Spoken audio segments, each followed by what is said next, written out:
Hey Ryan, how do I get project-based learning started at my school? I've gotten some form of this question nearly every day for the last decade from engaged educators just like you. So at Magnify Learning, we've created a free download to get you started. Whether you're a superintendent, principal, coach, or teacher, go to whatispbl.com to get started on your project-based learning journey today.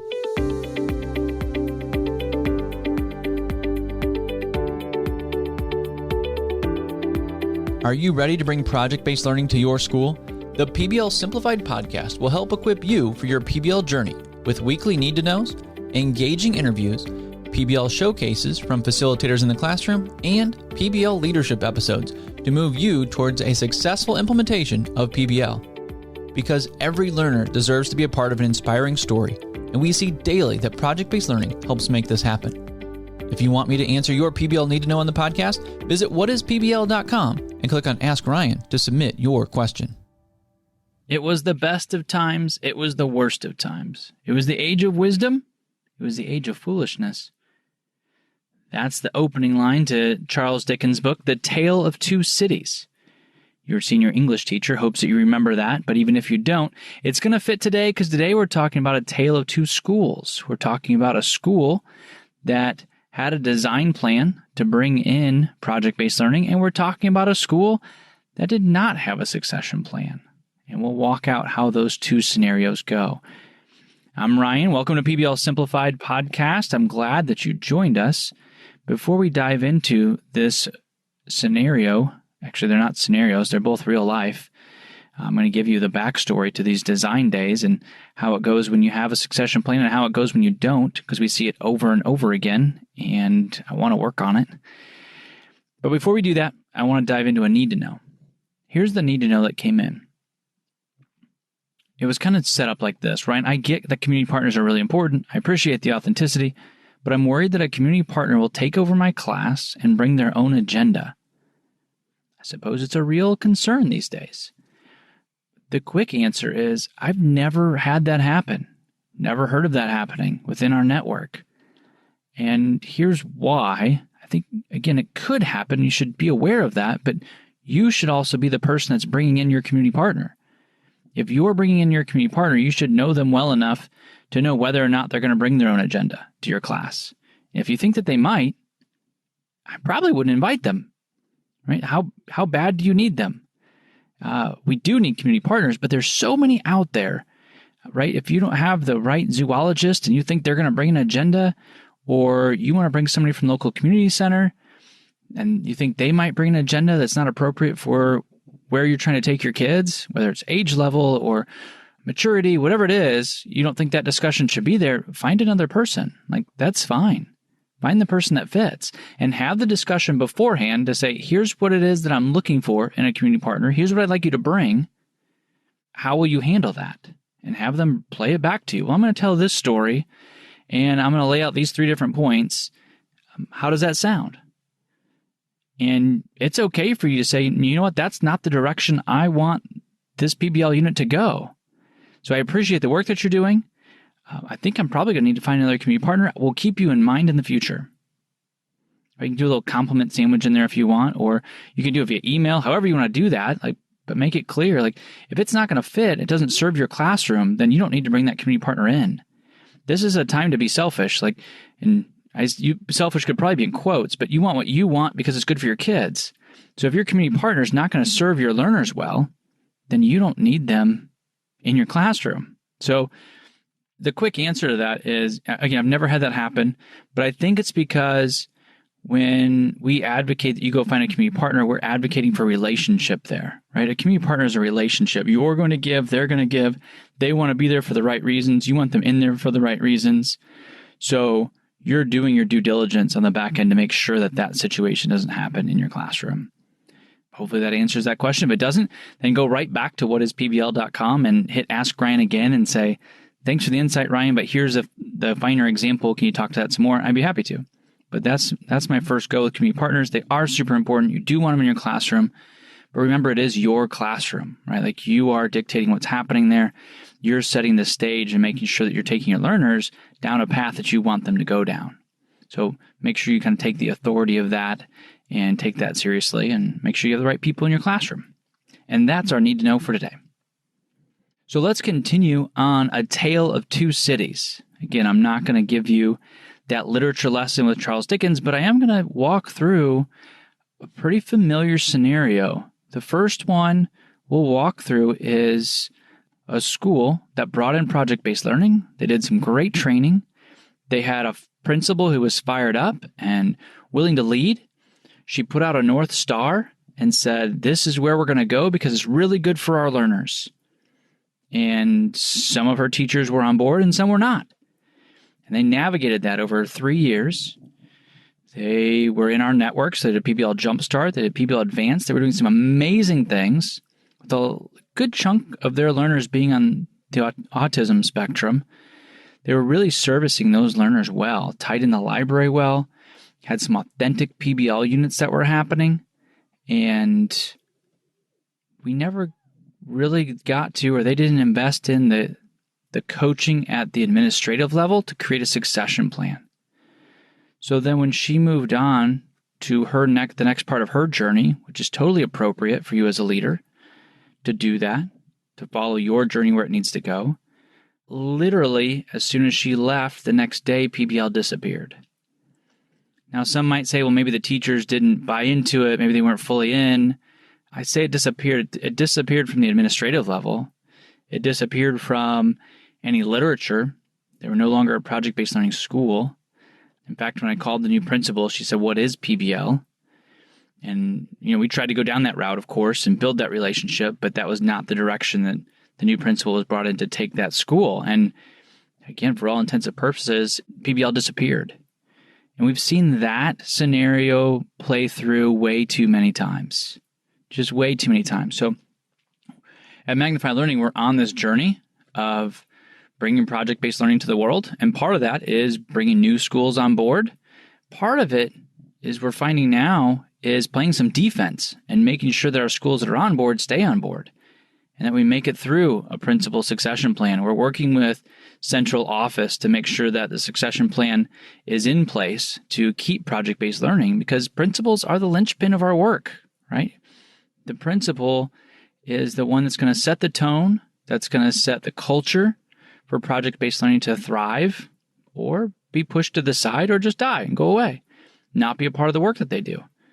So you as the leader are so important to this work, which is why we devote so much of the time on this podcast. It's really the big chunk of this podcast is talking to you as the leader to say how you define culture is so important, that you disseminate what comes from central office, what comes from above, the org chart above you, and how you bring that to your teachers, how it fits into project-based learning is really important. You need to be, just as a teacher would be setting up their classroom to fit that culture, you're doing that for your school.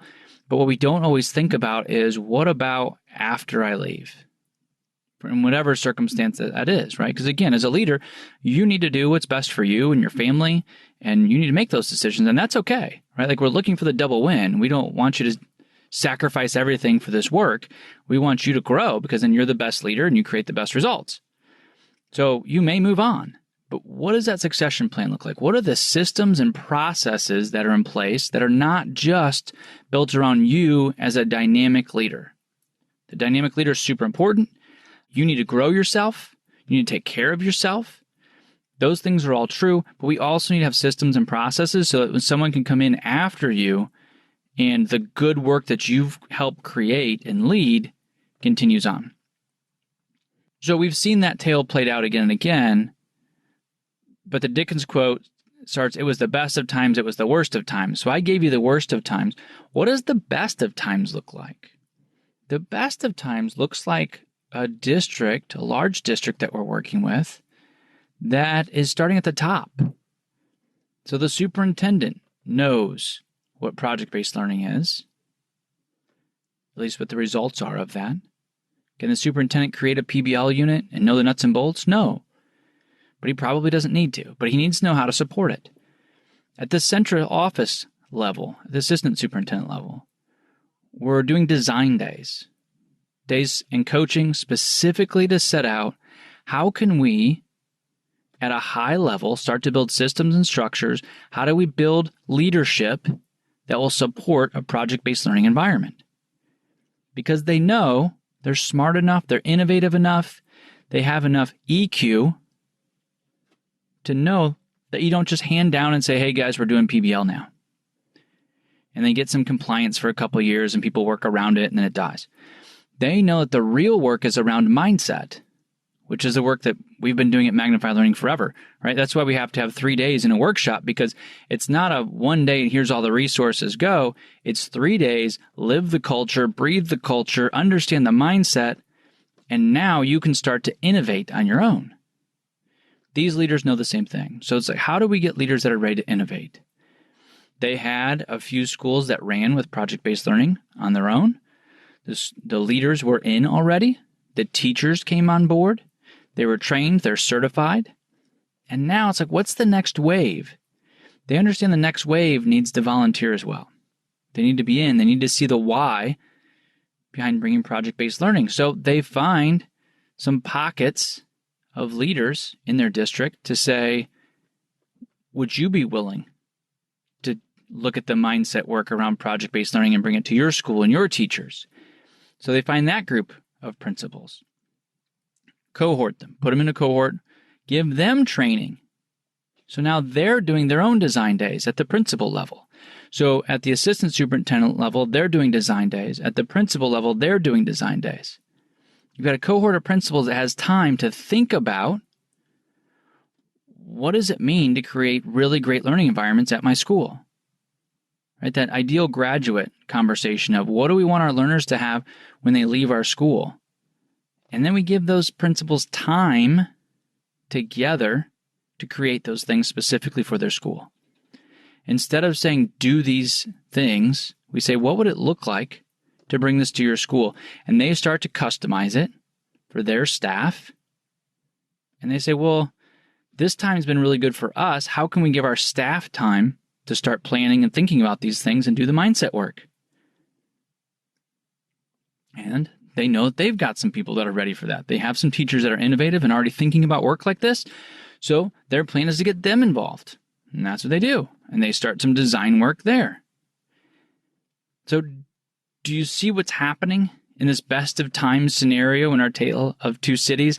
Is you're building up structures and processes, thought processes, specifically the ones I've laid out. There's more to it than this, but we've laid out this idea of you need time to think about the plans and the processes for your specific customized environment. I can't give you the answer of how project-based learning will work in your school, but I can give you inspiration, the outputs that you desire that can come from project-based learning, and then I can give you time to think about, and I can facilitate and coach how you think about this works in your school. So then when you're done, you have a plan, an overarching 30,000-foot plan, which, by the way, leaders, how often do you get that time? Some of you just shook your head. You just shook your head and said never. That's right, but you need to have that time because the work has to live beyond you. Like your best work is 10 years out, so we want to make sure that you get to that and you're ready and you're innovative. But at some point, if you move on, which again, that's fine as a leader, go and do your best work wherever you're called to do it, but don't let your work die. So how do we create systems like this where we know that it's positive to give groups, leadership teams at the level of implementation time to dream up this work so that you have a grassroots movement? There's still leadership involved in here, right? There's still a North Star that's being put out for this district. But then within that, we're creating grassroots momentum because we're inviting people into this vision. And that's super key. Now, can you take that and run with it in your district? I hope so. At least the idea, right? Like that's not a 3-step district plan for awesomeness that brings project-based learning, but think about the components of that. The components are that we believe we've hired the right people. We've hired the right leaders that can think, that are passionate about their work. So now let's get them together, give them momentum, give them time, give them a North Star to move towards so that they can create a really great 30,000-foot plan. They already know the nuts and bolts of how to run a school. If they don't, you should educate them on that, right? Like there's training that has to happen. You need to do that. They have a pretty good idea of their curriculum, or they've got a pretty good idea of their curriculum's not working. So then what do they need? And maybe that's where project-based learning comes in, right? Like your curriculum should be within this framework so that you're bringing authenticity and engagement to your teachers and your learners. But everybody wants to be part of an inspiring story. Everybody wants to be a part of something that's bigger than them. Invite them into that, right? In this district, in the Best of Times district, we've got assistant superintendents inviting principals into this inspiring story to say, look what we could do and look what we want to support. And the principals say, yeah, I want to do that. And the assistant superintendents say, great, how are you going to do that? And you know what we did? We followed the PBL process. These principals planned out their plans specifically for their school, and then they presented them to an authentic audience. School board members came in, other cabinet members came in, teachers came in. So those principals doing the same thing that teachers would do in a PBL Jumpstart, doing the same thing their learners would be doing in a PBL unit, because it works. They presented it to the authentic audience. They got really great feedback. And what else happens? Those teachers that showed up said, yeah, I want to be a part of that. How can I help? And we already gave them handholds of where they could help. So those things are happening right now because we invited them into something bigger. And did they say, hey, Ryan, when should we have, our team meetings? And what should we do in the third team meeting that we have this year? No, they didn't ask me that at all. Because number one, I don't have that answer. That answer is different at every one of those schools, and those principals didn't even have that answer. The teachers had that answer. They said, here's what we're going to need to help the rest of our staff get on board. And that's what they planned out.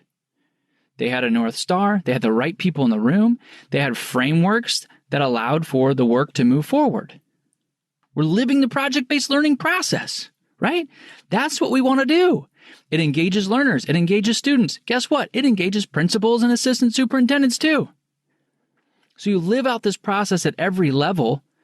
And now that mindset, which is really the key, goes through every level. And as you have people come in or come out, you now have a succession plan to say, this is how we do things. If you go back to the worst of times example that I gave you, where a principal does really great work on her own with her staff and they're working hard and doing really great things for kids, when she leaves, the structures aren't there. They weren't there from the central office.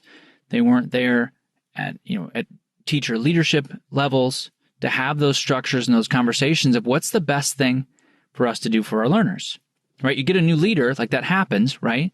So at some point, somebody needs to step back and say, here's where we are. What's the next best thing we can do for our learners? In the case of that school, it would have been, well, how do we continue bringing in community partners? How do we continue having expos? How do we continue bringing project-based learning to our learners so they can get workshops individualized specifically for them?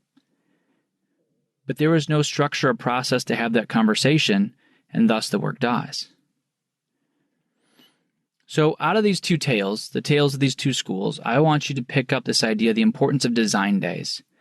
Because we're talking about how do you bring PBL to your district. So we talked about last week. And we're going to talk about the next step in the next coming leadership episode as well. So as we do that, this one is really design days. How do you look at a 30,000-foot view to say, what does the succession plan look like? What do the systems and processes look like? How do we get the right people in the room? And next time, we're going to talk about the right people in the room. So I mentioned a teacher leadership team. We're going to call it a PBL core team or a PBL learning team. Again, I have a really hard time giving the specific vocabulary sometimes because it might be school specific, right? Like what works in your school. But you need a core group of teachers that are going to say, I own project-based learning because it's good for my learners. And I know it's good for all learners. So I want all staff members to be on board. I know we can't just do a top-down mandate because people aren't on board with that. They might be compliant, but they're not on board. We want people to be on board. So we'll talk about that in our next leadership episode in 2 Wednesdays. So make sure you tune in for that. So we've talked about like how do you build your PBL knowledge, and now we're talking about a design team. And then we're going to talk about what's that teacher leadership team look like. And as you start to build these processes as a leader, you become more confident that the work is moving not just with you. Right? You have a vision, and that's important. You want to bring that. But now you need that groundswell to come around you so that things are growing in each classroom. They're growing throughout your school without you having to push them. And if you've never felt that as a leader, that's exciting.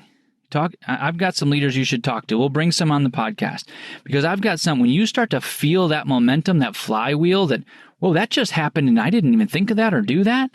That is an exciting time. Like people are moving the school towards your vision and it wasn't you pushing the giant boulder up the mountain. That's when leadership really gets exciting. So I hope this episode inspires you. I hope it gives you some things to think about on systems and processes in the 30,000-foot view. It might also bring up some new need-to-knows. So go to whatispbl.com, hit that Ask Ryan button, and I'll answer your specific need-to-know on the podcast. Because this is the really important work, and we want to, again, live that PBL process, and part of that is need-to-knows.